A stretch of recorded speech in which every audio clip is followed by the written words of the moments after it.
نحن علی ذالک لمن الشاہدین والشاکرین والحمد للہ رب العالمین۔ ان اللہ وملائکتہ یصلون علی النبی یا ایہا الذین آمنوا صلوا علیہ وسلموا تسلیما۔ اللہم صل علی سیدنا محمد وعلی آل سیدنا محمد واصحاب سیدنا محمد وبارک وسلم علیہم۔ میرے نہایت ہی واجب الاحترام صاحبزادہ والا شان حضور قبلہ پیر طریقت رہبر شریعت لخت جگر حضرت شیخ بدرالدین جیلانی قادری رحمۃ اللہ علیہ، میری مراد حضور قبلہ صلاح الدین غازی دامت برکاتہم العالیہ، یقین جانیے ہماری خوش بختی ہے کہ اللہ کریم جل وعلا نے ہمیں ایک ایسی ہستی سے نوازا ہے جو دین کا درد بھی رکھتی ہے اور دین کو سمجھتی بھی ہے اور سلسلے کے ساتھ مخلص ہو کے کام کرنے والی ہستی ہے۔ اللہ کریم جل وعلا ان ذوات قدسیہ کا سایہ ہمارے سروں پہ سلامت رکھے۔ یقیناً آپ بھی قابل احترام ہیں، ذی قدر بھی ہیں، ذی محتشم بھی ہیں، ذی محترم بھی ہیں، اس لیے کہ آپ بھی اولیاء اللہ کے ساتھ پیار کرتے ہیں۔ آپ بھی اپنی اپنی بساط کے مطابق دین کی خدمت انجام دیتے ہیں، کوئی مالی اعتبار سے خدمت کرتا ہے، کوئی اپنا وقت دیتا ہے۔ یاد رکھیں کہ رب کائنات جل وعلا کے پیارے حبیب کریم علیہ الصلوۃ والسلام کے اس پیارے دین کے لیے جس نے بھی کام کیا ہے اسے مشکلات کا سامنا ضرور ہوا ہے، اسے تکلیفوں کا سامنا ضرور ہوا ہے، اسے ستایا گیا ہے، اس کے لیے رکاوٹیں کھڑی ہوئی ہیں۔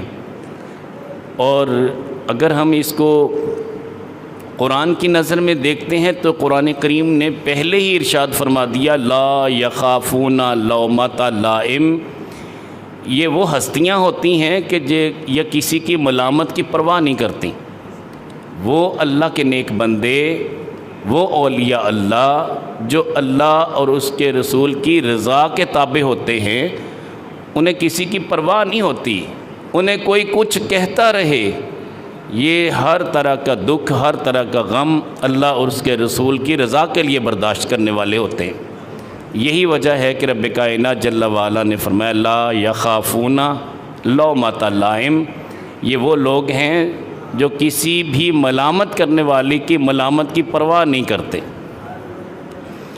حضرت ابو ذر غفاری رضی اللہ تعالیٰ عنہ جو میرے کریم آقا علیہ الصلوۃ والسلام کے بڑے پیارے صحابی ہیں، جب ان کا وقت آیا کہ انہیں پتہ چلا کہ اللہ کے پیارے نبی صلی اللہ علیہ وسلم نے اعلان نبوت فرمایا ہے، تو آپ اپنے علاقے سے چلے، وہاں سے چل کے مکہ المکرمہ میں پہنچے، حرم کعبہ میں آئے، کچھ دیر کے لیے وہاں پہ ان لوگوں کی تلاش میں رہے کہ جو لوگ آقا کریم علیہ الصلوۃ والسلام کے بارے میں خبر دے سکے۔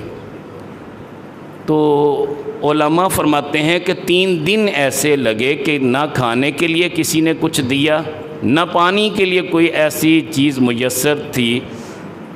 ہاں البتہ ایک چیز تھی جس پہ یہ گزارا کر رہے تھے، وہ کیا تھی؟ وہ آب زمزم تھا، یعنی کوئی مشروب اور نہ مل سکا، مگر آب زمزم ایسی چیز ہے، ایسی نعمت ہے اللہ جل شانہ کی جو اللہ کے نبی کے وسیلے سے ملا۔ یقین جانیے کہ یہ بابرکت پانی ہے، نبی کے قدموں کا صدقہ ہمیں ملا ہے، اور ہمارے آقا کریم علیہ الصلوۃ والسلام نے اپنے صحابہ کو اکثر و بیشتر اپنا جھوٹا پانی، جسے لعاب دہن والا پانی کہتے ہیں، وہ پانی پیا ہوا، اس کے بعد جو بچ جاتا تھا صحابہ منتظر ہوتے تھے کہ یہ پانی ہمیں نصیب ہو جائے۔ میرے کریم آقا علیہ الصلوۃ والسلام خانہ کعبہ میں زمزم کی منڈیر پہ بیٹھے ہیں، صحابہ کا جمع غفیر ہے، میرے کریم آقا علیہ الصلوۃ والسلام آب خورے میں پانی نوش فرما رہے ہیں، جو باقی بچا ہر صحابی کی خواہش تھی کہ یہ ہمیں ملے، مگر میرے کریم آقا علیہ الصلوۃ والسلام نے اپنا لعاب دہن اس میں ڈالا۔ صحابہ دیکھ رہے تھے کہ یہ تو کرم بالائے کرم کہ نہ صرف آپ کا بچا ہوا پانی بلکہ اس میں لعاب دہن بھی۔ صحابی منتظر تھے کہ یہ مجھے ملے گا، اور دوسرا صحابی منتظر تھا یہ مجھے ملے گا، دائیں بائیں آگے پیچھے صحابہ کا جمع غفیر تھا، مگر میرے کریم آقا علیہ الصلوۃ والسلام نے وہ آب خورا زمزم کے کنویں میں ڈال دیا۔ صحابہ حیرت سے تکنے لگے، یہ عجیب عمل تھا، پہلے کبھی ایسا نہیں ہوا تھا، ہمیشہ وہ بندہ جو دائیں طرف بیٹھا ہوتا کریم آقا علیہ الصلوۃ والسلام اپنا بچا ہوا اسے دیا کرتے تھے، اور ہر صحابی کی خواہش ہوتی تھی کہ یہ ہمیں ملے۔ تو میرے کریم آقا علیہ الصلوۃ والسلام کی بارگاہ میں دست بستہ عرض کی کہ حضور یہ عمل آج آپ نے انوکھا کیا ہے، تو فرمایا کہ مجھے اپنی وہ امت یاد آ گئی جو آپ کے بعد آئے گی یا میرے دنیا سے جانے کے بعد آئے گی، وہ بھی تو یہ طلب رکھے گی کاش کہ ہمیں اللہ کے نبی کا بچا ہوا پانی میسر آ جائے۔ میں نے ان کے لیے یہ لعاب دہن ڈالا ہوا پانی زمزم کے کنویں میں ڈال دیا تاکہ یہ تا قیامت جاری و ساری رہے، جب بھی کوئی زمزم نوش فرمائے اسے میرا بچا ہوا پانی پینے کی توفیق اور اس کا سعادت مل سکے۔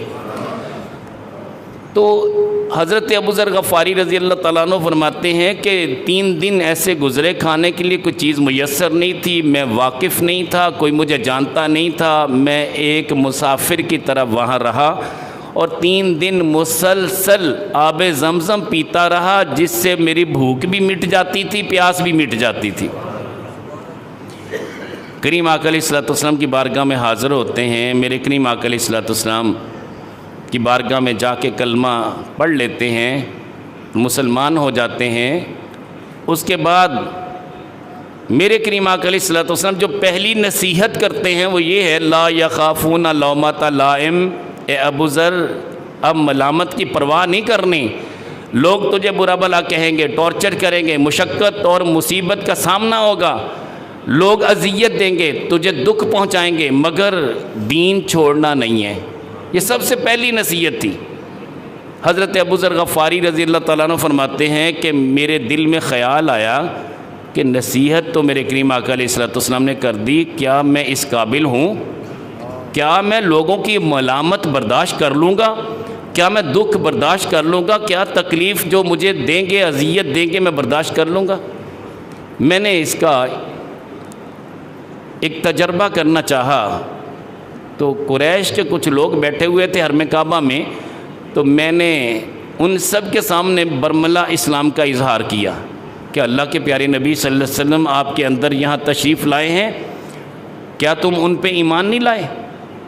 کہنے لگے یہ بات سننے کی دیر تھی، وہ سارے لوگ اٹھ کے مجھے مارنے لگ گئے، اتنا مجھے مارا، اتنا مارا، اتنی اذیت دی کہ میرا سر پھٹ گیا، کپڑے لہو لہان ہو گئے۔ اور میرے کریم آقا علیہ الصلوۃ والسلام کہ یہ پیارے صحابی اتنی مار کھانے کے بعد زمزم کے کنویں پہ آتے ہیں، زمزم سے اپنے زخموں کو دھوتے ہیں، پھر آقا کریم علیہ الصلوۃ والسلام کی خدمت میں حاضر ہو جاتے ہیں۔ مگر جب کسی کو زخم لگے ہوئے ہوں، کپڑے تازے تازے دھلے ہوئے ہوں، پانی سے وہ گیلے ہوتے ہیں اور زخم بھی محسوس ہوتے ہیں، تو کریم آقا علیہ الصلوۃ والسلام تو دل میں اٹھنے والے خیال کو بھی اللہ کی عطا سے جانتے ہیں۔ کریم آقا علیہ الصلوۃ والسلام نے فرمایا کہ ابو ذر تم نے اتنی بڑی ہمت کی، اپنے اسلام کا اتنا اظہار سب کے سامنے کر دیا، کیوں؟ کہنے لگے حضور جو آپ نے نصیحت کی تھی میں دیکھنا چاہتا تھا کہ میں اس قابل ہوں، میں برداشت کر سکوں گا۔ فرمایا تجھے تو چاہیے تھا کہ اسلام کو پوشیدہ رکھتے، یہ اتنی تکلیف تجھے دی۔ اب یہ کریم آقا علیہ الصلوۃ والسلام کا احساس تھا۔ مگر ابو ذر غفاری رضی اللہ تعالیٰ عنہ فرماتے ہیں کہ تھوڑی دیر کے بعد میں دوبارہ اٹھا، میں پھر چلا گیا، پھر یہی کلمات دہرائے، انہوں نے مجھے پھر مارا، اور پھر میں نے وہی عمل کیا، آب زمزم سے زخم دھوئے، سرکار کی بارگاہ میں گیا، دعائیں لیں، میں پھر ہمت باندھ کے پھر چلا گیا، تیسری بار پھر میں نے یہ عمل کیا، اور پھر اسی طرح زخموں سے چور چور ہو کے میرے کریم آقا علیہ الصلوۃ والسلام کے قدموں میں کہنے لگے، میں نے آ کے سر رکھ دیا، پاؤں کا بوسہ لیا، ہاتھوں کو چوما۔ کریم آقا علیہ الصلوۃ والسلام نے فرمایا کہ اے ابو ذر آج کے بعد ایسا نہ کرنا، یہ اتنا کافی ہے، تو اپنے آپ کو ہلاک کر دے گا، جان بوجھ کے ہلاکت میں اپنے آپ کو نہ ڈال، بلکہ اللہ نے جو تجھے تحفہ دیا ہے دین کی صورت میں، کلمہ طیبہ کی صورت میں تجھے یہ سعادت ملی ہے، اب اس کا اظہار لوگوں کے سامنے نہ کرنا اتنا ہی کافی ہے۔ ہاں جس کو پتہ چل جائے اور وہ تجھے ستائے تو اس پہ صبر کرنا۔ یہ ابو ذر غفاری رضی اللہ تعالیٰ عنہ کو جب مارا جا رہا تھا اس وقت کچھ لوگ اکٹھے ہوئے، انہوں نے کہا کہ یہ قبیلہ غفار کا شخص ہے اور یہ بدر کے آگے جس بستی میں رہتا ہے، یہ بستی اور یہ راستہ وہ ہے جہاں تم ملک شام کے لیے سفر کرتے ہو، اگر اسے کچھ ہو گیا تو ملک شام جانا تمہارا بند ہو جائے گا راستے میں، چونکہ ان کا پورا قبیلہ آباد ہے۔ آپ فرماتے ہیں کہ یہ سفارش کرنے والا یہ مجھے جانتا نہیں تھا، میں اسے جانتا نہیں تھا، مگر اسے کیسے پتہ چلا یہ اللہ ہی بہتر جانے۔ فرماتے ہیں کہ میں نے اس دن سے یہ تجربہ کیا کہ دین کے معاملے میں رکاوٹیں آئیں گی، لوگ برا بھلا کہیں گے، تکلیفیں دیں گے، اذیتیں دیں گے، اور یاد رکھیں کہ میرے کریم آقا علیہ الصلوۃ والسلام کو سب سے زیادہ ستایا گیا۔ اما عائشہ صدیقہ رضی اللہ تعالیٰ عنہ کی بارگاہ میں کئی بار صحابہ حاضر ہوئے اور انہوں نے ایسے واقعات سنائے۔ فرماتی ہیں کہ ایک بار ایسا ہوا کہ آقا کریم علیہ الصلوۃ والسلام نے مجھے یہ کہا کہ عائشہ تمہاری قوم نے مجھے طائف کی وادی میں بہت ستایا تھا۔ حالانکہ قوم بی بی عائشہ صدیقہ رضی اللہ تعالیٰ عنہ کی تو نہیں ہے، مگر بات کرنے کا ایک انداز تھا کہ عائشہ تمہیں پتہ ہے کہ مجھے کتنا ستایا گیا، سارے نبیوں کی تکلیفیں جمع کر لی جائیں میں محمد کو سب سے زیادہ ستایا گیا، مگر میں نے اللہ کی عطا سے صبر و رضا کا پیکر بن کے دکھایا، اور تا زندگی لوگ مجھے یاد رکھیں گے کہ جتنا اللہ نے مجھے ہمت دی، حوصلہ دیا، حلم دیا، تو میں اللہ کی رضا پہ راضی رہنے والوں میں سے ہوں۔ تو میرے کریم آقا علیہ الصلوۃ والسلام کو بڑی تکلیفوں کا سامنا ہوا۔ میرے کریم آقا علیہ الصلوۃ والسلام کے پیارے چچا ہیں، سید الشہداء ہیں، امیر حمزہ رضی اللہ تعالیٰ عنہ ہیں، وہ امیر حمزہ ہیں جن کو تا قیامت امیر مدینہ میرے کریم آقا علیہ الصلوۃ والسلام نے بنایا۔ جب ان کی شہادت ہوئی ان کا مسئلہ کر دیا گیا، ناک اور کان اور آپ کی آنکھیں نکال دی گئیں، ہونٹ کاٹ دیے گئے، جگر نکال لیا گیا، اور ہندہ نے وحشی کے ذریعے ایک ہار بنوا کے اپنے گلے میں پہنا، لیکن بعد میں ہندہ بھی مسلمان ہو گئیں اور وحشی بن حرب بھی مسلمان ہو گئے، مگر کریم آقا علیہ الصلوۃ والسلام کو اس کا اتنا دکھ تھا، اتنی تکلیف تھی، جزاک اللہ، اتنی تکلیف تھی کہ آپ اندازہ کریں کہ جب میرے کریم آقا علیہ الصلوۃ والسلام نے اپنے پیارے چچا کی ناش کو دیکھا، مسلح ہو چکا ہے، زخموں سے چور چور ہیں، میرے کریم آقا علیہ الصلوۃ والسلام کی آنکھیں آبشار کی طرح برس رہی ہیں، صحابہ سرکار مدینہ صلی اللہ علیہ وسلم کے اس رقت امیز منظر کو دیکھ رہے ہیں، مگر وہ جملے جو میرے کریم آقا علیہ الصلوۃ والسلام نے ارشاد فرمائے، اللہ جل شانہ کی بارگاہ میں التجا کرتے مالک و مولا، تو میرے چچا کی اس تکلیف پہ اگر راضی ہے تو میں بھی تیری اس دی ہوئی تکلیف سے راضی ہوں، اس لیے کہ میرے چچا کا یہ حال کر دیا گیا، اے مالک و مولا اگر تو اس سے بھی زیادہ چاہے کہ میرے چچا پہ اور تکلیف آئے کہ چیلیں آ کے اسے میرے سامنے نوچیں، میں تب بھی صبر کروں گا۔ اتنا بڑا حوصلہ میرے کریم آقا علیہ الصلوۃ والسلام کا تھا، ورنہ کوئی کہتا ہے اس طرح کی بات؟ سرکار فرماتے کہ یا باری تعالیٰ اگر تجھے یہ بات پسند ہے کہ میرے چچا کو اتنا ستایا جائے، اگر اس سے بڑھ کے چیلیں میرے سامنے ان کو نوچتی رہیں، میں تب بھی صبر کروں گا، شرط یہ کہ تو راضی ہو جائے۔ اللہ کی رضا مطلوب ہوتی ہے، لا یخافون لومۃ لائم، اور یہ وہ ہستیاں ہوتی ہیں، ان کی ترجیح بندے نہیں ہوتے، یہ یاد رکھیں، ان کی ترجیح بندے نہیں ہوتے، یہ صرف اللہ اور اس کے رسول کی رضا چاہتے ہیں، دین متین کی خدمت کا جذبہ رکھتے ہیں، یہ رب کائنات جل وعلا کا خاصہ ان کو نصیب ہوا ہوتا ہے۔ ان کو یہ نہیں ہوتا کہ یہ بندہ چلا گیا پھر کیا بنے گا، یہ ڈونیشن دینے والا چلا گیا پھر کیا بنے گا، پرواہ نہیں ہوتی، اس لیے لا خوف علیہم ولا هم یحزنون کی عملی تصویر ہوتے ہیں، ان کا دکھ، ان کا غم اللہ اور اس کے رسول کی رضا ہوتی ہے، جس کام میں اللہ راضی ہے اس کام میں یہ بھی راضی ہوتے ہیں۔ اور میں یہ بھی بات کر دوں کہ یہ جو اولیاء اللہ ہوتے ہیں انہیں کسی کی پرواہ نہیں ہوتی، بعض اوقات ایسا ہوتا ہے کہ بے اولاد خدمت میں آیا، اسے اولاد کے لیے وظیفہ بھی بتا دیا، پڑھنے کے لیے کچھ وظیفہ ارشاد کر دیا کہ یہ پڑھا کرو اللہ اولاد دے گا، دعا بھی کر دی، مگر اسے عقیدے کی پختگی بھی عطا کی، رہنمائی کی کہ بیٹا یہ اللہ کا کام ہے، اگر اللہ اولاد نہ بھی دے تو صبر کرنا، لوگوں کی باتوں پہ نہ جانا۔ آج ہمارے ہاں سب سے بڑا المیہ یہ ہے کہ کسی بزرگ کے مرید کو اگر اللہ نے اولاد نہیں دی تو سارے تانے دینے والے ہوتے ہیں، اور جی تمہارے پیروں کا کیا فائدہ، ایک بیٹا تو تمہیں دے نہیں سکے۔ میں کہتا ہوں دکھ کے ساتھ کہ یار یہ جملہ اتنا کربناک ہے اور تکلیف دہ ہے۔ پہلی بات تو یہ کہ یہ جملہ کرنے والا خود جاہل ہوتا ہے، اسے اس بات کا شاید علم نہیں ہے کہ اولاد دینا میرے رب کا کام ہے، رزق دینا میرے رب کا کام ہے، زندگی اور موت دینا میرے رب کا کام ہے، یہ پیروں کا کام نہیں ہے۔ بزرگ تو سارے محتاج ہیں اپنے رب کے، نبی و رسول غوث اقطاب سب غنی تیرے در کے ہیں محتاج سب۔ جب ہم یہ عقیدہ رکھتے ہیں کہ ہم سب اللہ کے محتاج ہیں تو پھر یہ برابری والا سلسلہ کہاں سے شروع ہوا، سوائے جہالت کے اور کچھ بھی نہیں ہے۔ برابری کرنے والے بڑی باتیں کر دیتے ہیں، لو جی اگر پتر نہ ہوئے تو میں یہ دیکھیں یہ منہ پہ ہاتھ پھیرتا ہوں، آپ میرے پاس آئیں میں دعا کروں گا پتر ہوگا، نہیں بھائی نہیں، یہ دعوے میرے نبی نے نہیں کیے، صحابہ نے نہیں کیے، حضور غوث پاک نے نہیں کیے، بابا فرید شکر گنج رحمۃ اللہ علیہ نے نہیں کیے، داتا علی حجویری نے نہیں کیے۔ دعائیں ضرور دی ہیں، کوئی آیا اس کے احساس میں، اس کے رونے کو دیکھتے ہوئے، اس کی تکلیف کو دیکھتے ہوئے، اس کی اولاد کی طلب کی اہمیت جو اس کے آنکھوں سے آبشار کی طرح نظر آ رہی ہے، دعا دے دی بیٹا پریشان نہ ہو اللہ تجھے دے گا، تجھے تو 2 بیٹے اللہ نے دینے۔ بظاہر یہ جھوٹ ہے، کوئی گارنٹی نہیں ہے، مگر اللہ جل شانہ کی ذات پہ بھروسہ کر کے اس بندے کو تسلی دے دی۔ یہی وہ حدیث بخاری شریف میں پڑھیں، میرے کریم آقا علیہ الصلوۃ والسلام فرماتے ہیں کہ اللہ کے کچھ بندے ایسے ہیں جو اگر قسم بھی کھا لیں کسی کو حوصلہ دینے کے لیے اور جھوٹ بھی بول دیں، اللہ ان کے جھوٹ کو سچ کر دیتا ہے۔ یہ ہے وہ بات۔ اب صورتحال کیا ہے کہ مرید بیچارہ پریشان ہو جاتا ہے، آ کے سب سے پہلے شکوہ یہی کرتا ہے کہ بابا جی ہمیں پوری برادری میں بڑا پریشان کیا جاتا ہے کہ یار تمہارے پیر صاحب اولاد نہیں دے سکتے۔ میں کہتا ہوں سب سے پہلی اس مرید کو چاہیے کہ وہ کم از کم اپنے عقیدے کی پختگی پہ ہمیشہ فائز ہو، عقیدہ یہ رکھے کہ بھئی اولاد دینا پیر صاحب کا کام نہیں ہے، اللہ کا کام ہے۔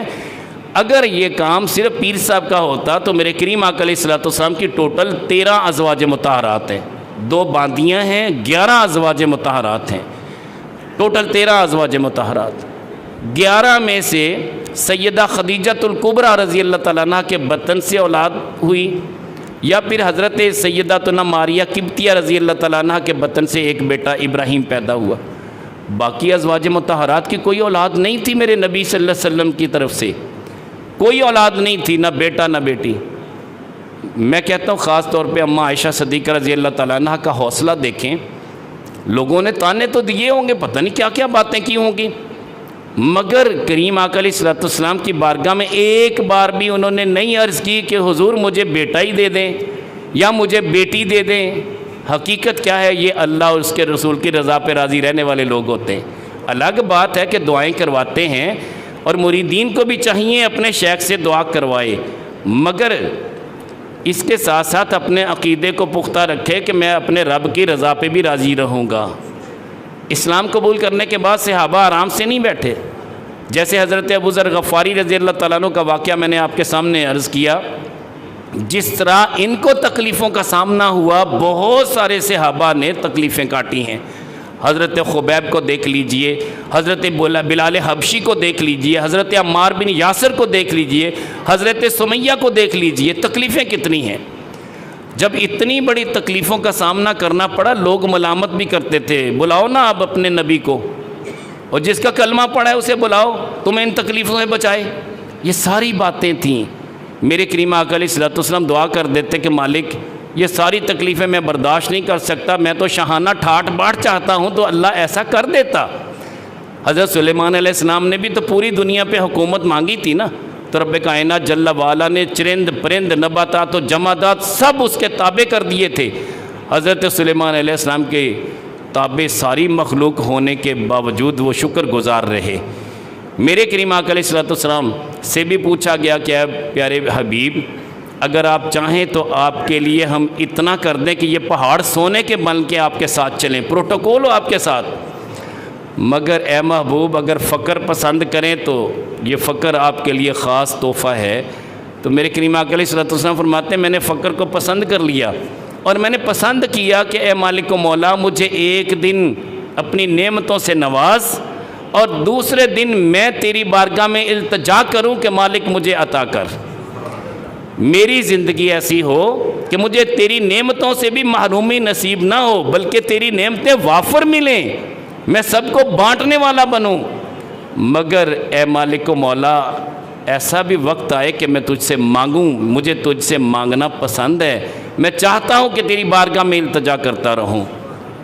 تو لہٰذا اللہ کے ولی وہ ہوتے ہیں جو اپنے مریدین کا عقیدہ پختہ کرتے ہیں۔ عقیدے کی پختگی یہ ہے کہ میرے بابا جی عطا جیلانی سرکار رحمۃ اللہ علیہ، ان کے ہاں اولاد نہیں تھی، 12 سال اپنے شیخ کی خدمت میں علی گڑھ میں آپ نے گزارے ہیں، دونوں میاں بیوی وہاں پہ خادم ہیں، بیوی گھر میں کام کاج میں ہاتھ بٹاتی ہے، اور بابا جی عطا جیلانی سرکار رحمۃ اللہ علیہ بابا جی غلام جیلانی سرکار رحمۃ اللہ علیہ کے ساتھ دین کے کام میں ہمیشہ مشغول ہیں۔ ایک دن بھی التجا نہیں کی کہ ہمیں بیٹا چاہیے، ہمیں بیٹی چاہیے۔ آج پیری مریدی صرف اس بات کا نام رہ گئی ہے کہ اولاد اگر نہیں دی تو پیر اور پکڑ لیں، اگر بھینس نے دودھ نہیں دیا تو سمجھ لیں یہ پیر کامل نہیں ہے۔ افسوس کے ساتھ کہنا چاہ رہا ہوں کہ جو اللہ نے اپنے اولیاء کو علم دیا تھا اس کے قریب کوئی پھٹکتا ہی نہیں ہے، اسے شوق ہی نہیں ہے۔ درباروں پہ کیا ہوتا ہے؟ ملنگ بیٹھے نماز پڑھتے نہیں ہیں۔ درباروں پہ کیا ہوتا ہے؟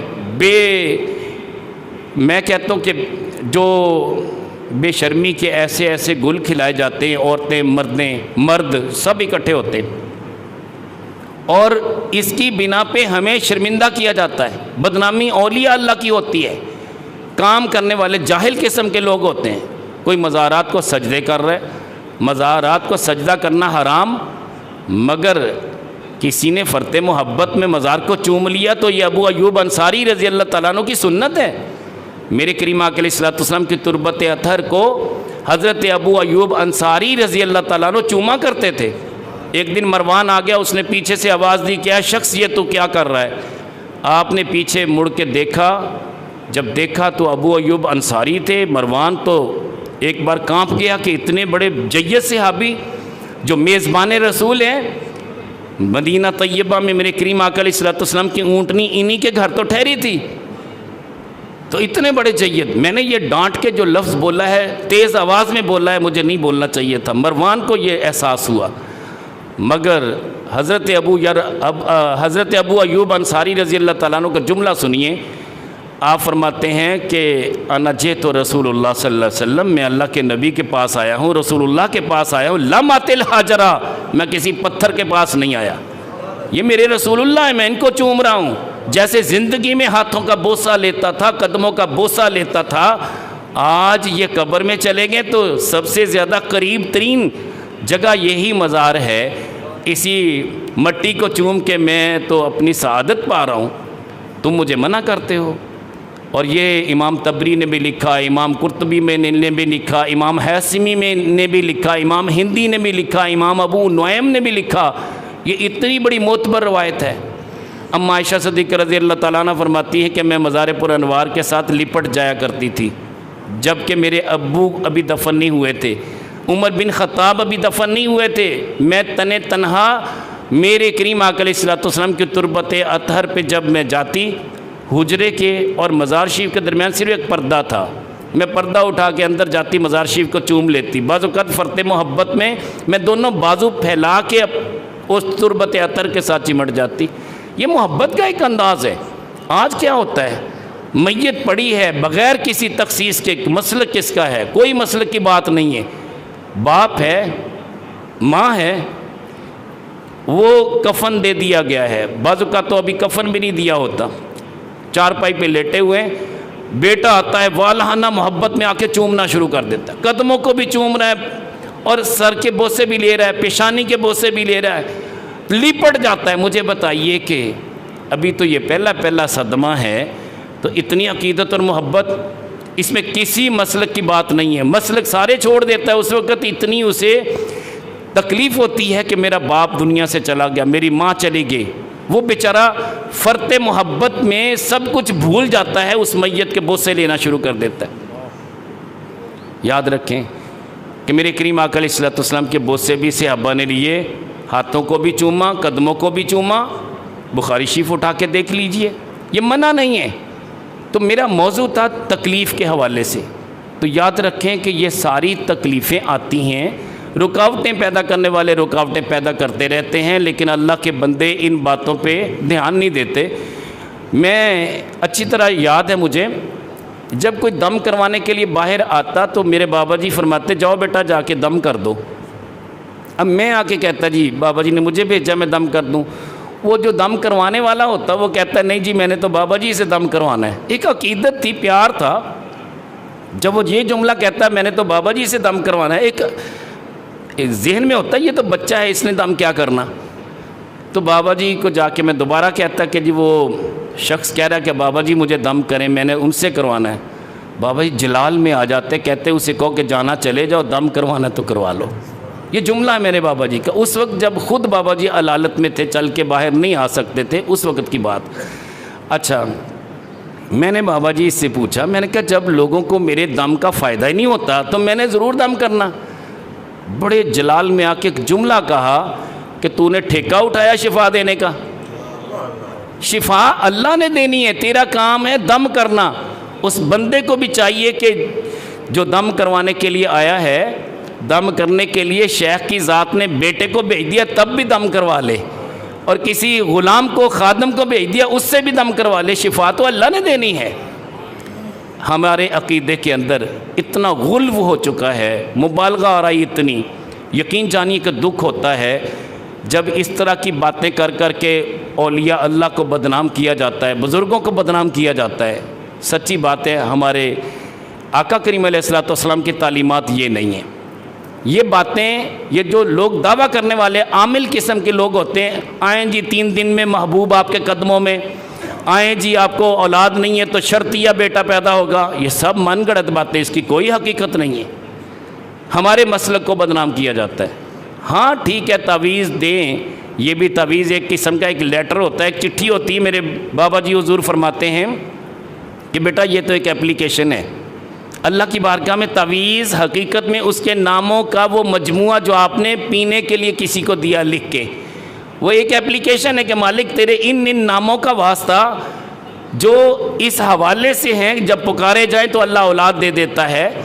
مثال کے طور پہ اللہ خالق ہے، ہم یہ نام لکھتے ہیں یا خالق ہو، اللہ باری ہے، پوری کائنات کو بنانے والا ہے، اللہ مصور ہے، تصویریں بنانے والا ہے، یا خالق ہو یا باری ہو یا مصور ہو، نام کس کے لیے؟ اپنے رب کے۔ کیا ان کی برکتیں نہیں ہیں؟ یقیناً کہنا پڑے گا ہاں اس کی برکتیں ہیں۔ تو جب اللہ کے ناموں کی برکتیں ہیں تو پھر ہمیں یقین ہے کہ اللہ اپنے ناموں کی لاج رکھتا ہے، جس نیت سے بندہ اس کے ناموں کو پکارتا ہے اللہ اس کا صلہ دیتا ہے۔ تو لہٰذا بتانا یہ چاہ رہا ہوں کہ جب اولیاء اللہ کی بات آتی ہے کہ ان کی ترجیح لوگ نہیں ہوتے، انہیں پرواہ نہیں ہوتی کہ کسی کو اولاد نہیں ملی وہ چلا جائے گا تو وہ دوبارہ نہیں آئے گا، انہیں ان چیزوں سے کوئی سروکار نہیں ہوتا، وہ ہمیشہ اللہ اور اس کے رسول کی رضا کے طالب ہوتے ہیں۔ پیر میر علی شاہ صاحب تشریف فرما ہیں، اور آپ اکثر عالم استغراق میں ہوا کرتے تھے۔ کیفیت عجیب ہوتی تھی، اللہ کی محبت میں سرشار ہوتے، دائیں بائیں ادھر ادھر نہیں دیکھتے تھے، دنیا مافیا سے بے نیاز ہوا کرتے تھے۔ پیر میر علی شاہ صاحب آپ تشریف فرما ہیں، خادم بھاگتا ہوا آیا، مبارکباد دی۔ آپ کے علم میں ہے کہ جب کوئی خوشی کی خبر دیتا ہے تو فرط محبت میں بار بار رپیٹ کرتا ہے، وہ کہتا ہوا آ رہا ہے حضور مبارک ہو مبارک ہو مبارک ہو، اتنی دور سے وہ بلند آواز سے کہتا ہوا آیا، آپ یکدم وجد میں آ گئے۔ جب وجد طاری ہوا تو کچھ دیر کے بعد سنبھلے، اس سے پوچھا کہ کس چیز کی مبارک؟ کہنے لگے حضور آپ کے ہاں بیٹا پیدا ہوا۔ آپ نے فرمایا کہ یار میں نے تو سمجھا کہ شاید اللہ کی رضا کا مجدہ سنانے کے لیے آیا کہ اللہ آپ سے راضی ہو گیا۔ بیٹے کے پیدا ہونے کی خوشی اس لیول کی نہیں ہوئی جتنی خوشی مطلوب تھی، کاش کہ کوئی آ کے یہ خبر دے دے تجھ سے اللہ راضی ہو گیا، تجھ سے اللہ کا محبوب راضی ہو گیا۔ مطلوب یہ تھا کہ مجھ سے اللہ راضی ہو جائے، میں اللہ کے رضا والے کام کر رہا ہوں، اللہ کی خاطر سارے کام کر رہا ہوں۔ تو جب بندے کو اللہ اور اس کے رسول کی رضا مطلوب ہوتی ہے تو پھر سارے کام ہو جاتے ہیں۔ یہ ہمارے بھائی رفیع صاحب یہ بابا جی کے خلیفہ بھی ہیں، نیو یارک میں ہوتے ہیں۔ یہ مسجد انہوں نے بنوائی تھی شروع میں، یہ 2011 سے پہلے یہ انہوں نے بنائی۔ اس میں ہمارے بابا جی کے خلفاء و مریدین کا بھی بڑا حصہ ہے۔ جب مسجد کمپلیٹ ہو گئی تو مجھے کہنے لگے کہ مجھے بابا جی سے پوچھ کے بتائیں کہ اللہ اور اس کے رسول کے ہاں میری یہ خدمت قبول ہوئی ہے۔ میں نے بابا جی سے پوچھا، بابا جی کہنے لگے بیٹے قبولیت ہوتی اس وقت ہے جب اللہ توفیق دے دیتا ہے۔ انہیں کہ تسلی رکھیں، کہنے لگے حضور میری تسلی کروائیں۔ میں نے یہی بات بابا جی سے کی۔ بابا جی کہنے لگے بیٹے ہم نے تسلی کیا کرانی ہے، سرکار مدینہ صلی اللہ علیہ وسلم خود تسلی کروا دیں گے۔ اتنا یقین، توکل اتنا۔ اور چند دنوں کے بعد فون آیا، میں نے فون اٹینڈ کیا، مجھے کہنے لگے آج میں بہت خوش ہوں، آپ بتائیں میں کس لیے خوش ہوں؟ میں نے کہا مجھے تو حضور نہیں پتہ آپ کس لیے خوش ہے۔ کہنے لگے آج میں نے خواب میں دیکھا اللہ کے پیارے نبی صلی اللہ علیہ وسلم تشریف فرما ہیں اور لوگ لائن میں لگے ہوئے ہیں، سارے سرکار مدینہ صلی اللہ علیہ وسلم سے مصافحہ کر رہے ہیں۔ کسی نے مجھے بتایا کہ اللہ کے نبی کی زیارت ہو رہی ہے تو میں بھی لائن میں لگ گیا۔ جب میری باری آئی تو اللہ کے پیارے نبی صلی اللہ علیہ وسلم اٹھ کے کھڑے ہو گئے اور بغل گیر ہوئے، سب سے مصافحہ ہو رہا تھا، میرے ساتھ بغل گیر ہوئے اور میں نے آقا کریم علیہ الصلوۃ والسلام کے ہاتھوں کا بوسہ لیا۔ اور اس کے بعد کریم آقا علیہ الصلوۃ والسلام چند قدم چلے مجھے ساتھ لے کے، میرا بازو پکڑ کے چلتے جا رہے ہیں، کہتے ہیں آج تجھے ہم جنت کی سیر کروائیں۔ کہتے ہیں بس میں نے جنت کی سیر کی، بس یہ لمحات ہی لگتے ہیں۔ اس کے بعد میرے کریم آقا علیہ الصلوۃ والسلام نے جیب سے چابیاں نکالیں، فرمایا اے رفیع تو نے یہ اتنی خوبصورت مسجد بنائی ہے، ہمارا دل خوش ہو گیا، اللہ کی رضا والا کام تھا، لہذا یہ جنت کی چابیاں تجھے دیتے ہیں، جسے تو دعا دے دے گا اللہ اسے جنتی بنا دے گا۔ تو یہ باتیں ہو جاتی ہیں، اس کے لیے کوئی گارنٹی نہیں ہے، مگر میرے بابا جی کا توکل اتنا تھا، وہ جو کہہ دیتے تھے اللہ کر دیتا تھا۔ کیوں؟ اپنی ذات کے لیے مطلب نہیں تھا۔ یہی وہ وجہ ہے کہ ایک وہ بندہ جو 2 ایکڑ کا مالک ہو اور اتنا بڑا کام کر جائے، پھر وہ اتنا پڑھا لکھا بھی نہ ہو، بظاہر عالم دین بھی نہ ہو، مڈل تعلیم تھی بابا جی کی، مگر کام اللہ نے بڑا لیا۔ اور بابا جی عطائے جیلانی سرکار رحمۃ اللہ علیہ، بابا جی شیخ بدر الدین جیلانی قادری رحمۃ اللہ علیہ کو حکم دیتے ہیں کہ بیٹے تاج دین کو بیعت کرو اور اپنی قسمت پہ ناز کرو کہ ہم پہلے تمہیں تاج دے رہے ہیں، تم بدر الدین ہو تو یہ تاج دین ہے۔ بابا جی فرمانے لگے میں سمجھ نہ سکا، کلین شیف تھا، نوجوان تھا، مگر مجھے نہیں سمجھ آ رہی تھی کہ یہ باتیں کیا ہیں۔ بعد میں پتہ چلا کہ جو جملہ تھا کہ قدرت نے اس بچے سے بڑا کام لینا ہے۔ تو یہ چیزیں ہوتی ہیں۔ ایک بار ایسا ہوا کہ بابا جی غلام زین العابدین سرکار جو بھائی رفیع صاحب کے سسر ہیں، وہ مدینہ طیبہ تشریف لے گئے، اور ہمارے ہاں اس وقت فصل چاولوں کی فصل نہ ہوئی، بظاہر تو چاول بہت اچھے تھے مگر اس کے اندر دانہ نہ بنا۔ وہ جہاں 25 من چاول ہوتے تھے ہمارے سال کے لیے کافی اور وافی ہوا کرتے تھے، وہاں 25 کلو چاول نکلے، یعنی سارا پھوک ہی پھوک تھا، اس میں چاول کا دانہ نہیں تھا۔ میں بڑا پریشان ہوا کہ اب جو ہر 11ویں پہ دیگیں پکتی ہیں ہم کیسے پکائیں گے؟ تو بابا جی کہنے لگے بیٹے یہ اللہ کی مرضی ہے، اللہ جو کرتا ہے بہتر کرتا ہے۔ اس سال جو گندم کی فصل ہوئی وہ تقریباً 120 من ہوئی 2 ایکڑ میں سے، تو بہت اچھا مطلب کرم بخشی تھی۔ بابا جی نے فرمایا دیکھیں اللہ نے اس کی بجائے ادھر سے ہمیں برکت دے دی، تو اس کی کوئی حکمت ہے ہم بھی نہیں جانتے۔ بابا جی غلام زین العابدین رحمۃ اللہ علیہ یہاں تشریف لائے، میں اس وقت پاس موجود تھا، اپنی جیب سے کچھ پیسے نکال کے دیتے ہیں اور کہتے ہیں کہ ہم سرکار مدینہ صلی اللہ علیہ وسلم کی بارگاہ میں عمرے کے حوالے سے حاضر ہوئے۔ جب وہاں زیارت کے لیے گئے تو کچھ دیر کے لیے میں سو گیا، آقا کریم علیہ الصلوۃ والسلام کی زیارت ہوئی، فرمایا کہ زین العابدین جتنے پیسے باقی بچ جائیں سارے کے سارے وہاں وہاڑی پہنچانے، انہوں نے 11ویں شریف کے چاول لینے ہیں۔ تو لہٰذا چاولوں کے پیسے جا کے آپ نے دینے ہیں۔ تو جیب سے پیسے نکالے، بڑی دھیمی طبیعت تھی، کہتے ہیں حضور یہ حکم سرکار کا ہے، قبول فرما لیں۔ اب یہ بات ان کے علم میں نہیں تھی کہ ہمارے ہاں اس دفعہ چاول نہیں ہوئے، مگر بات یاد رکھیں کہ میرے نبی جانتے ہیں، انہیں اپنے امتی کے ہر دکھ کا پتہ ہے، ہر تکلیف کا پتہ ہے۔ کبھی پریشان نہ ہوا کریں، جن کے آقا کریم علیہ السلام اتنا پیار کرنے والے ہیں، حریص علیکم بالمؤمنین، یہ ان کی شان ہے۔ تو یاد رکھیں کہ اپنے آپ کو کوشش کریں کہ علماء کے ساتھ وابستہ کر دیں۔ جب علماء کے ساتھ وابستہ کر دیں گے، علماء آپ کو بتائیں گے، آپ کے عقیدے کی پختگی کے لیے رہنمائی کریں گے۔ داتا علی حجویری علیہ رحمہ آپ کشف المحجوب میں ایک بات لکھتے ہیں، کہتے ہیں کہ ایک بار ایسا ہوا کہ قحط سالی ہوئی، اور قحط کی بنا پہ لوگ اتنے پریشان تھے، ہر بندے کو اپنی روزی روٹی کی فکر پڑی ہوئی تھی کہ کل کا کھانا کہاں سے ملے گا، کیسے ہوگا۔